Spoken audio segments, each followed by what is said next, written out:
പ്രണയപൂർവം നിനക്കായി ഞാൻ ഭാഗം 76. സ്വന്തം മക്കളോട് പോലും വിശ്വാസവഞ്ചന കാണിക്കുന്ന, അവരോട് പോലും നീതി പുലർത്താൻ കഴിയാത്ത നിങ്ങൾ മനുഷ്യനാണോ? സണ്ണി ചോദിച്ചു. ആ സമയത്താണ് വീരഭദ്രൻ അയാൾക്ക് മുന്നിലേക്ക് വന്നത്. ഞാൻ കേട്ടതെല്ലാം സത്യമാണോ? നിങ്ങളിവളും കൂടി എന്നെ ചതിക്കായിരുന്നോ? ഈ നിൽക്കുന്നവള് നിങ്ങളുടെ മകളാണോ? രേഷ്മയെ ചൂണ്ടിക്കാണിച്ചുകൊണ്ട് വീരഭദ്രൻ ചോദിച്ചു. ഒന്നും മിണ്ടാതെ നിൽക്കുന്ന അഗ്നിഹോത്രിയെ കണ്ടതും വീരഭദ്രൻ അയാളുടെ ഷർട്ടിൻ്റെ കോളറിൽ കയറി പിടിച്ചു. ആരും അതിന് തടസ്സം നിന്നില്ല. എല്ലാവരും അത് നോക്കിക്കണ്ടുകൊണ്ട് നിന്നു. രേഷ്മ നിന്ന് കരയുന്നുണ്ട്. ഇടയ്ക്ക് സരസ്വതിയെ നോക്കുന്നുണ്ട്. സരസ്വതി ആരെയും നോക്കാൻ പറ്റാതെ തലകൊനിച്ച് നിൽക്കുകയാണ്. അപ്പോൾ ഞാൻ ചതിക്കപ്പെടുകയായിരുന്നല്ലേ? കൊള്ളാം. എന്നോട് തന്നെ നിങ്ങളിത് ചെയ്യണം.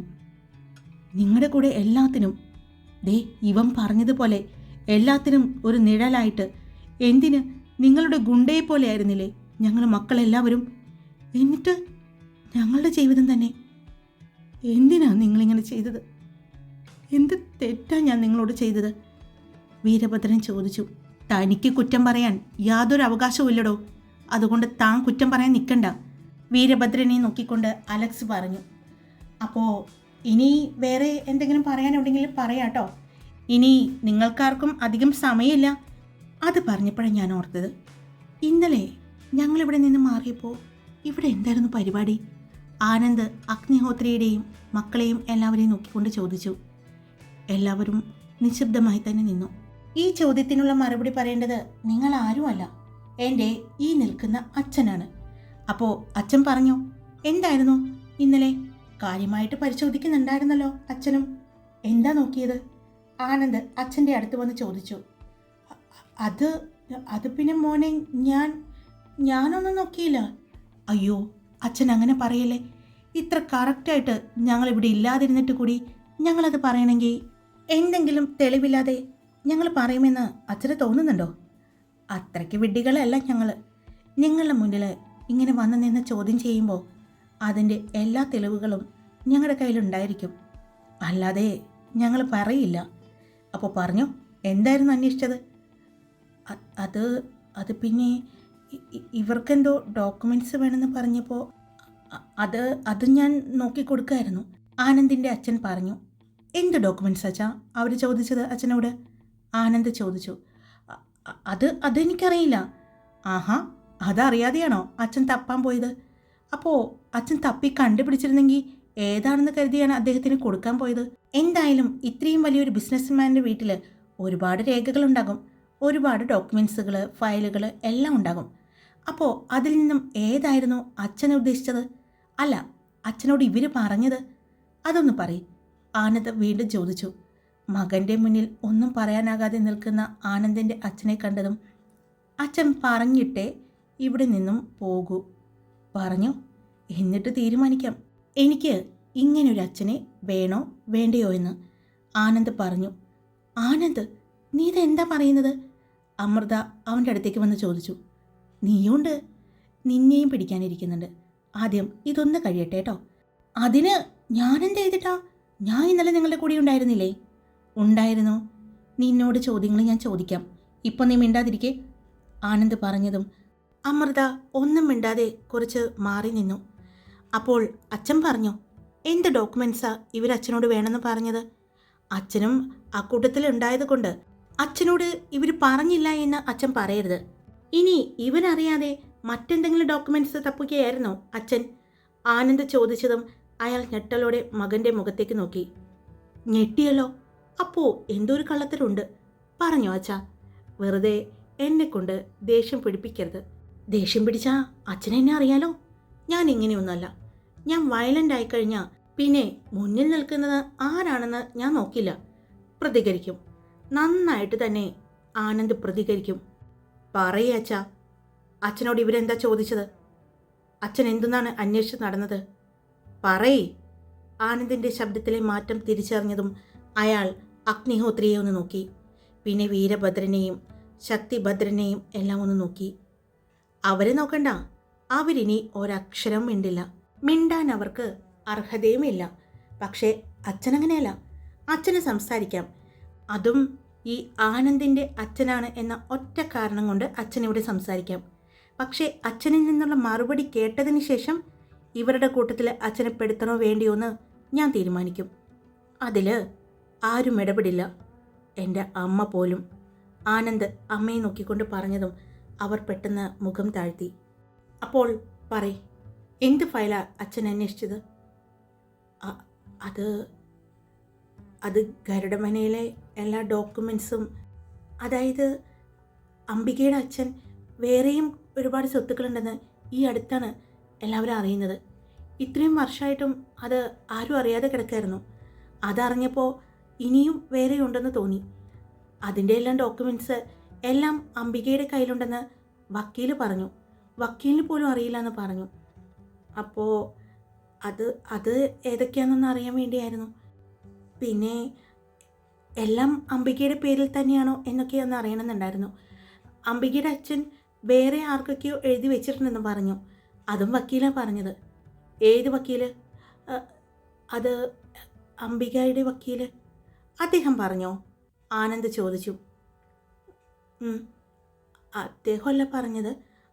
അദ്ദേഹത്തിൻ്റെ അവിടെ ജോലി ചെയ്യുന്ന ഒരു ജൂനിയർ വക്കീലിനെ അഗ്നിഹോത്രി പണം കൊടുത്ത് ഞങ്ങളുടെ ഭാഗത്തേക്ക് നിർത്തിയിട്ടുണ്ടായിരുന്നു. അയാളാണ് പറഞ്ഞത് ഏതൊക്കെയോ കുറേ ഡോക്യുമെൻറ്റ്സ് ഈ അടുത്ത് അനന്തപത്മനാഭൻ കൊണ്ടുവന്ന് വക്കീലിനെ ഏൽപ്പിച്ചിട്ടുണ്ടായിരുന്നു എന്ന്. അതിലെന്തൊക്കെയോ രേഖകളും മറ്റും ഉണ്ടായിരുന്നു എന്ന് പറഞ്ഞു. അതെന്താണെന്ന് അറിയാൻ വേണ്ടിയായിരുന്നു. അത് വക്കീലിനെ ഏൽപ്പിച്ചില്ലേ? പിന്നെ എന്താണ് ഇവിടെ വന്ന് നോക്കിയത്? അത് വക്കീൽ നോക്കിയിട്ട് അനന്തപത്മനാഭനോട് സംസാരിച്ചതിന് ശേഷം തിരിച്ചു കൊടുത്തു എന്ന് പറഞ്ഞു. അപ്പോൾ അതിവിടെ കാണുമല്ലോ. ഓ അങ്ങനെ, അച്ഛന് മനസ്സിലായ കാര്യം. ആ ഡോക്യുമെൻറ്റ്സ് എല്ലാം വക്കീൽ ഓഫീസിലായിരുന്നെങ്കിൽ അവരാരും ഇങ്ങോട്ട് വരില്ലായിരുന്നു. ഇപ്പോൾ ആ ഡോക്യുമെൻറ്റ്സ് എല്ലാം അവരുടെ കയ്യിലായനെ. അത് അച്ഛൻ്റെ കയ്യിലായതുകൊണ്ടാണ് അത് നോക്കാനാണ് എല്ലാം കൂടി ഇങ്ങോട്ട് പോകുന്നത് അല്ലേ? അതെ, ആനന്ദ് അച്ഛനോട് ചോദിച്ചതും അയാൾ പറഞ്ഞു. ആണ്, ശരി, സമ്മതിച്ചു. അത് മാത്രമായിരുന്നോ അന്വേഷിച്ചത്? മറ്റെന്തെങ്കിലും അതിനിടയിൽ കൂടി ഉണ്ടായിരുന്നോ? ആനന്ദ് വീണ്ടും ചോദിച്ചതും അയാൾ വീണ്ടും ആനന്ദിനെ ഒന്ന് നോക്കി, പിന്നെ അഗ്നിഹോത്രിയെയും. അച്ഛൻ പറഞ്ഞോ ഇനി ഇവരെ കൊണ്ട് അച്ഛൻ ഒരു ഗുണവുമില്ല. പിന്നെ മറ്റൊരു രഹസ്യം ഞാൻ പറയാം എന്ന് പറഞ്ഞുകൊണ്ട് ആനന്ദ് അഗ്നിഹോത്രിയെയും മക്കളെയും നോക്കിക്കൊണ്ട് വീണ്ടും അച്ഛൻ്റെ അടുത്തേക്ക് വന്നു. ഇവരിനി ഇവിടെ നിന്നും പോകുന്നതേ ജയിലിലേക്കാ. അച്ഛൻ ഇവരുടെ കൂടെ പോകണമെന്നുണ്ടോ? ഇനി അച്ഛനെ ഇവർ സഹായിക്കുന്നുള്ള പ്രതീക്ഷ വേണ്ട. അതുകൊണ്ട് അറിയാവുന്ന കാര്യങ്ങൾ പറഞ്ഞോ, ഇല്ലെങ്കിൽ ഇവർക്കൊരു കമ്പനി കൊടുക്കാനായിട്ട് അച്ഛനും പോയിക്കോ. ഞാൻ എന്തായാലും അച്ഛനെ സഹായിക്കാൻ വരാൻ ഉദ്ദേശിച്ചിട്ടില്ല. അതുകൊണ്ട് അച്ഛൻ എന്ത് വേണമെന്ന് തീരുമാനിക്കാം. മര്യാദയ്ക്ക് എല്ലാം പറയുകയാണെങ്കിൽ അച്ഛൻ്റെ കൂടെ ഞാൻ നിൽക്കും. ഇല്ലെങ്കിൽ ഇവരുടെ കൂടെ ഒന്ന് പോയിട്ട് വാ. കുറച്ച് നാൾ അവിടേക്കൊന്ന് കിടക്ക്, അവിടുത്തെ സിറ്റുവേഷൻസൊക്കെ ഒന്ന് അറിയേ. എന്നിട്ട് ബോധോദയം വരുമ്പോൾ അച്ഛൻ എന്നോട് പറ, ഞാനപ്പോൾ ഇറക്കാം. ആനന്ദ് പറഞ്ഞതും അയാൾ ഞെട്ടലോടെ മകനെ നോക്കി. അയ്യോ വേണ്ട, ഞാൻ പറയാം. എന്നാ പറ, എന്തൊക്കെയാ പിന്നെ നോക്കിയത്? പിന്നെ ഇവിടുത്തെ സ്വത്തുക്കളുടെ കാര്യവും ഒന്ന് അറിയാൻ വേണ്ടി. അതെയോ? അല്ല, ഇവിടുത്തെ സ്വത്തുക്കൾ അറിഞ്ഞിട്ട് എങ്ങനെ കൈക്കലാക്കാനാ? ഇവിടെ ഇവന്മാർ രണ്ടുപേരും അവർക്ക് ഇഷ്ടപ്പെട്ട പെണ്ണുങ്ങളെ കണ്ടുവച്ചിട്ടുണ്ട്. പിന്നെ ഉള്ളത് ആദിലക്ഷ്മിയാണ്, അവൾക്ക് ഞാനുണ്ടല്ലോ.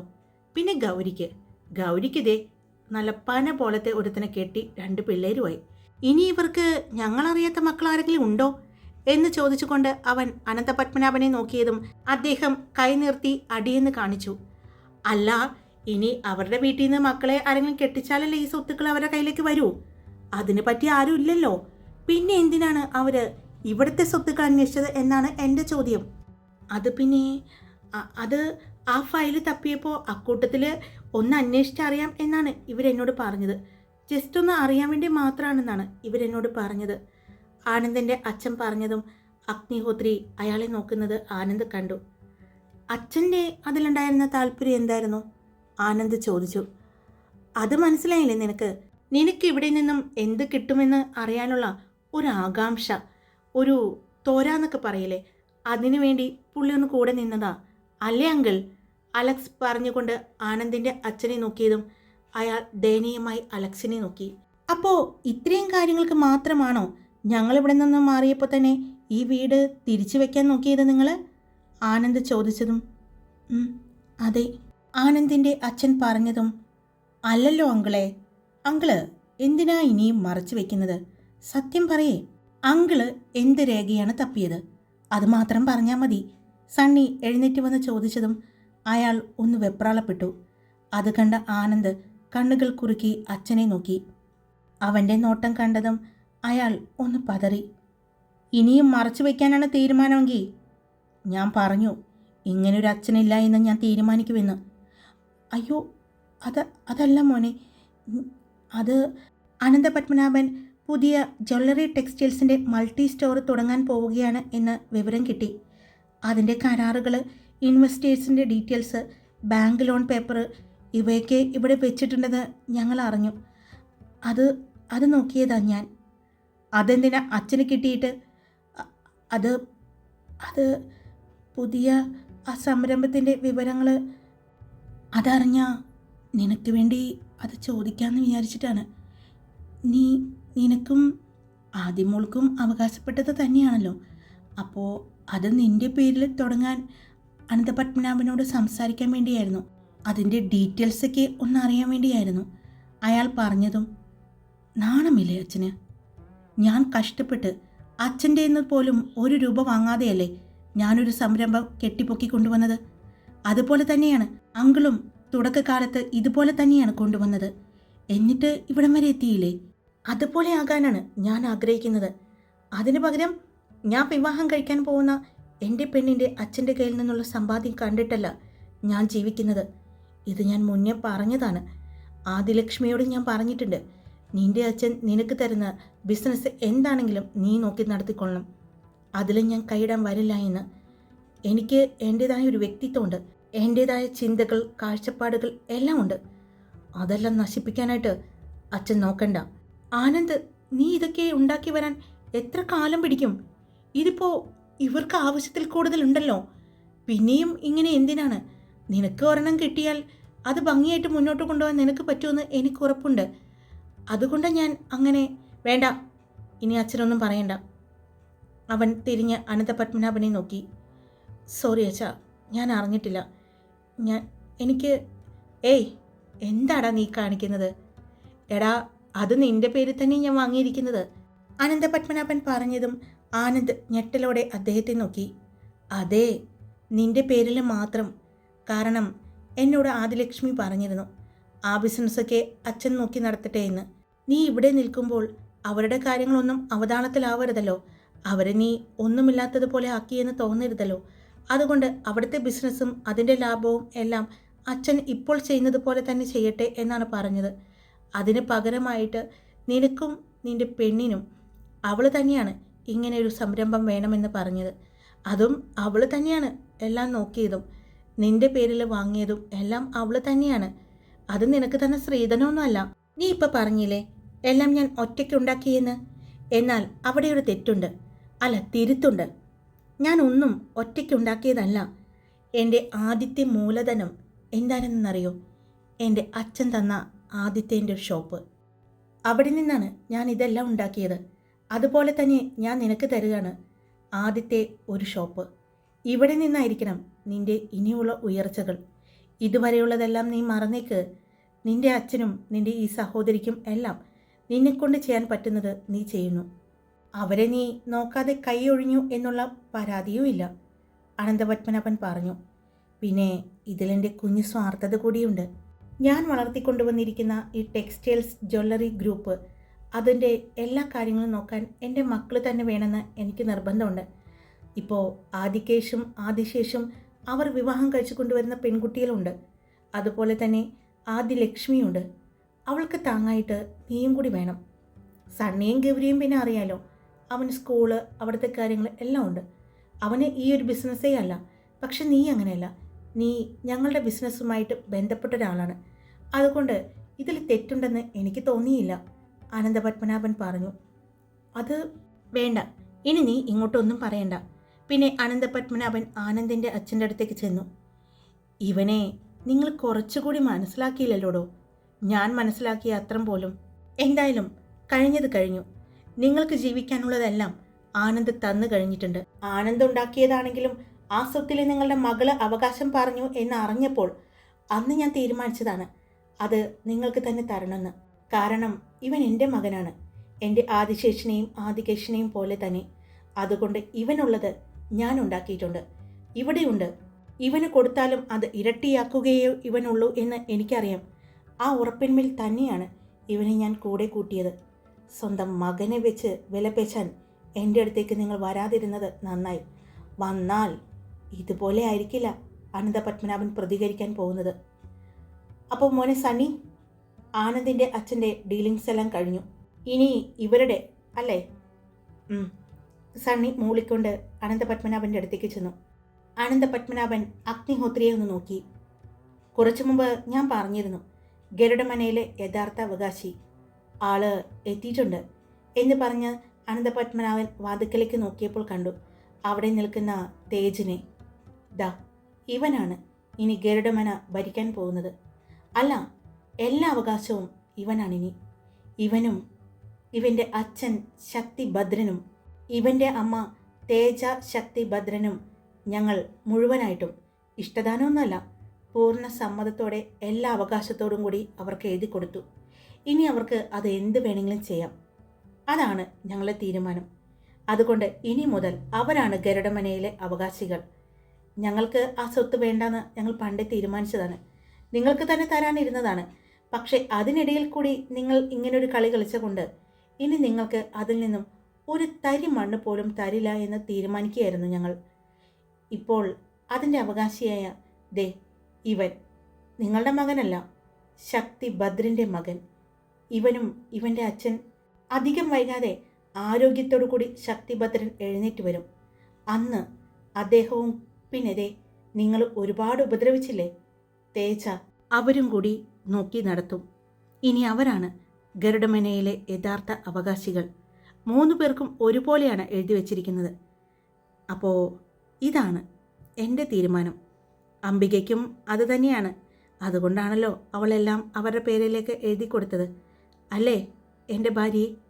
അച്ഛൻ ചോദിച്ചതും അംബികാമ്മ എഴുന്നേറ്റുകൊണ്ട് അനന്തപത്മനാഭൻ്റെ അടുത്തേക്ക് വന്നു. അതെ, ഞങ്ങളുടെ കുടുംബത്തോടെയുള്ള തീരുമാനം അതാണ്, അംബികാമ്മ ഉറച്ച ശബ്ദത്തിൽ പറഞ്ഞു.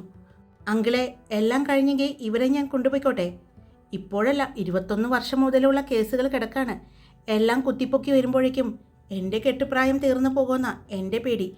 അലക്സ് പറയുന്നത് കേട്ട് ഇത്രയും നേരം പിരിമുറുക്കവുമായി നിന്ന എല്ലാവരുടെയും ചുണ്ടിൽ പുഞ്ചിരി വിരിഞ്ഞു. അത് പറഞ്ഞപ്പോഴാണ് മറ്റൊരു കാര്യം ഞാൻ ഓർത്തത്. ആദികേഷ് പറഞ്ഞതും ഇനി എന്താ? അതല്ല, ഇവിടെ എന്നും ഒരു പെണ്ണ് വരുന്ന കാര്യം പറഞ്ഞില്ലേ, ഒരു സ്ത്രീ ഗേറ്റിനടുത്ത് വന്ന് നോക്കിക്കൊണ്ടു പോയത്, അതാരാണെന്ന് അറിഞ്ഞോ?